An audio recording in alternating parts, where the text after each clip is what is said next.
Give me that. Yeah, I'll give you the banana. Thanks for joining us. We had to make room to have both of you on at the same time, which is great. We have some great messages we want to get across. And again, our journey kind of began, not you, because I'm an ex-Texas person, but we began a year ago at CGA in Orlando.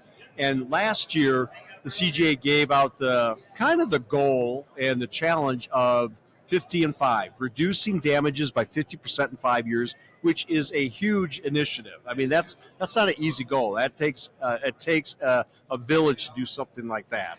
So this year, a year later, they're coming back with the next item is rising to the challenge to say what we've done over this year to help on that bridge to 5 years. So, Paul, I'm going to hand it over to you first. What have you seen in the industry over the first year about rising to the challenge? Let me start quickly by introducing myself. So I'm Director of Business Development at Dura-Line, and I'm also the Chairman of the Board of the Fiber Optic Sensing Association.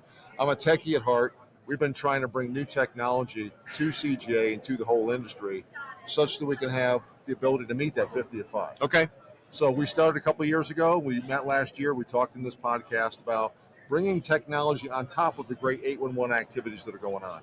I'm happy to say at this particular conference, we have 3 or 4 member companies from the Fiber Optic Sensing Association who are exhibiting, who are talking about the technology you and I talked about last year. And we have a special event that's occurring today, and it ties in with Texas 811 in terms of their ability as a visionary in the industry to take technology like this and bring it to a whole new level and complement the system. So I'm happy to be sitting here with Kyle, who can talk about that in some detail. Yeah. Thanks, Paul.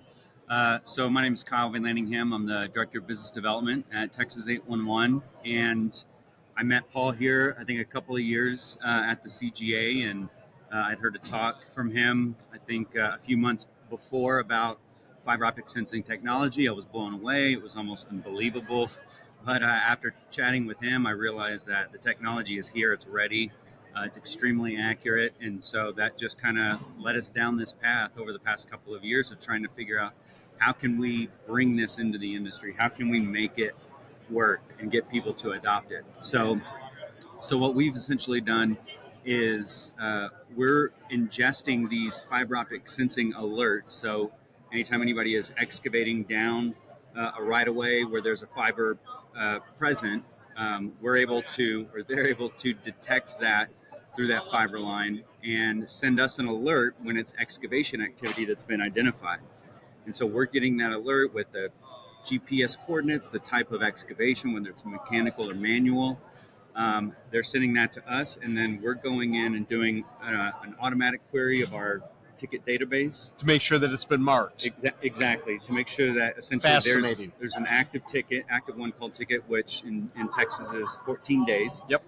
So if there is a ticket that's been processed in that area within 14 days, we're good. Okay. If not, then we are reaching out to member companies to deploy so they can deploy resources out to the site to see what's going on. So addressing the no calls. Yes. I mean, the no calls are a big factor here in terms of, how do you stop what people aren't doing?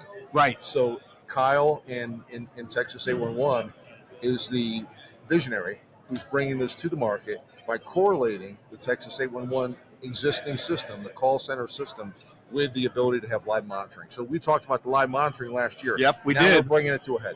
And is this in place right now? Is it underway? So we just wrapped up our pilot with CenterPoint Energy. We're giving a talk actually later today to discuss the results of that pilot. Okay. And so we want to introduce this to the industry now, and the goal is to try and get more people interested and set up some more pilots and bring it out to the world. So again, over the last year, especially last year, I'm going to thank you both first for joining us.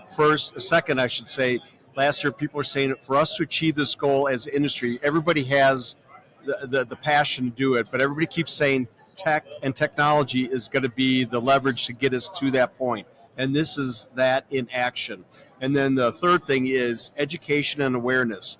Taking the pilot or the good news about this and then spreading it so other people do it. You folks are right on the forefront here. Let me comment on the education awareness. Please. We're at a critical part right now. There's so much federal funding going on right now to build out more broadband, right? So broadband's being built out, utility infrastructure is being built out, electrical infrastructure needs to be upgraded.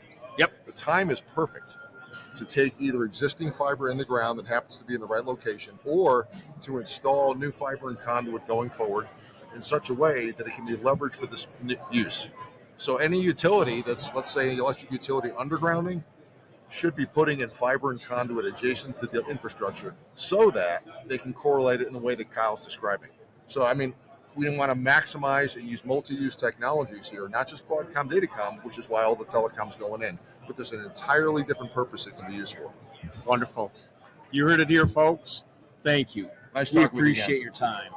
Really Thank you. do. This is Appreciate it. great innovation and great use of technology and making it happen. Follow this for more information. Thank you. We'll be back.